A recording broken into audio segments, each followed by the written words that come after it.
Now that I have the new location for my indoor unit, I need to start cutting holes through the interior and exterior walls of the house. Now, we have metal siding on our exterior, as you can see there, and we removed part of it, and you can see there's stucco underneath that metal siding. That's a future video. Stay tuned. Anyway, here's a shot of the cuts through the interior wall. Now, that's just a standard drywall saw. That's all I needed to cut through the interior wall.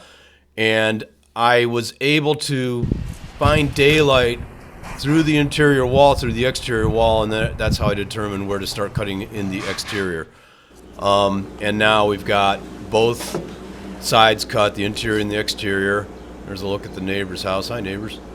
And this is where our port is going to go to thread our line sets, our power line, and our drip tube. Now, here is the port casing, if you will, that goes through both the interior and the exterior walls of the house. And you can expand and contract based on that spiral there. It's kind of acts like a threading.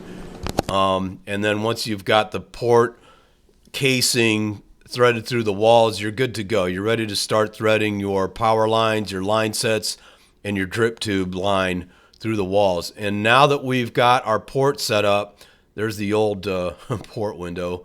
Here's the new one. We can place our metal bracket to hang the IDU in place, and want to make sure it's nice and level there. There's the port, of course, and make sure that you measure where you're going to place the bracket in relation to the port.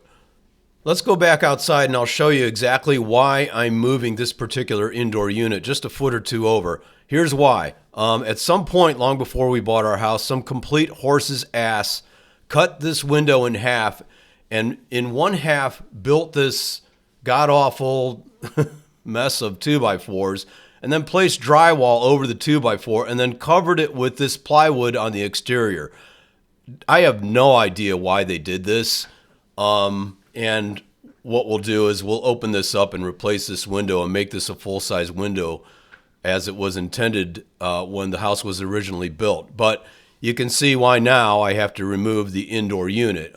So we have a window to replace and some metal siding to remove. Those are future projects and future videos. Stay tuned.